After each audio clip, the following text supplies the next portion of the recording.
আসসালামু আলাইকুম, welcome to গ্রামীণ কিচেন উইথ আখি। আশা করছি আল্লাহর রহমতে আপনারা সকলেই ভালো আছেন। আজকে আমি আপনাদের সাথে খুবই মজার একটি রেসিপি শেয়ার করব। আর রেসিপিটি হচ্ছে আলু দিয়ে ট্যাংরা মাছের চচ্চড়ি রেসিপি। আশা করছি আজকের এই রেসিপিটি আপনাদের কাছে ভালো লাগবে। রেসিপিটি রান্না করার জন্য মাছগুলো আমি ভালোভাবে কেটে ধুয়ে পরিষ্কার করে নিয়েছি।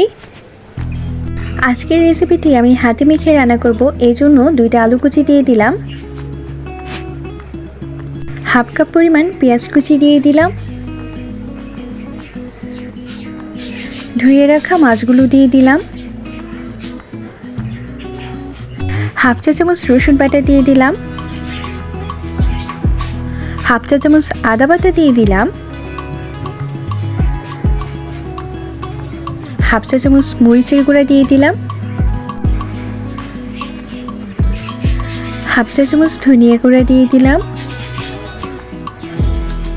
হাফ চা চামচের চেয়ে একটু কম জিরার গুঁড়া দিয়ে দিলাম, স্বাদ মতো লবণ দিয়ে দিলাম,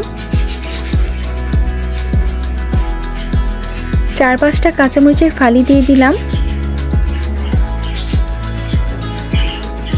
ছোট ছোট পিস করে কাটা পেঁয়াজের পাতা দিয়ে দিলাম,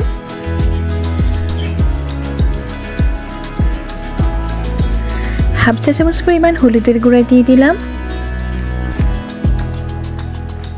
3 টেবিল চামচ পরিমাণ সয়াবিন তেল দিয়ে দিলাম।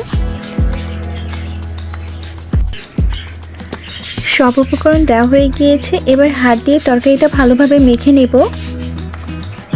ছোট মাছ মেখে রান্না করলে তরকারির স্বাদ দ্বিগুণ বেড়ে যায় আর খেতেও ভালো লাগে।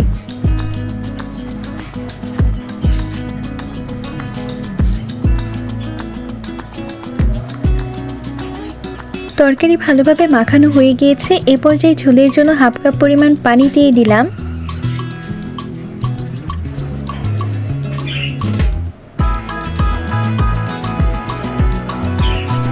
ঝোল দেওয়া হয়ে গেলে ঢাকনা দিয়ে ঢেকে দিব 5 থেকে 6 মিনিটের জন্য।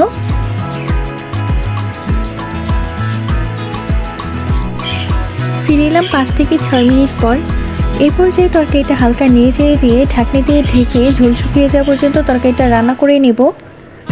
যেহেতু ছোট মাছের তরকারি, এজন্য বেশি ঝোল রাখা যাবে না, তরকারিটা মাখা মাখা থাকবে।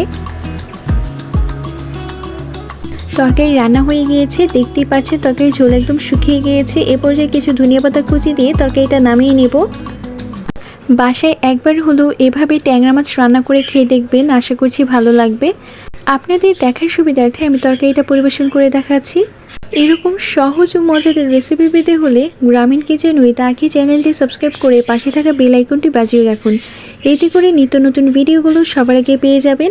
আজকের মতো এখানেই বিদায় নিচ্ছি। সবাই ভালো থাকবেন, সুস্থ থাকবেন। আল্লাহ হাফেজ।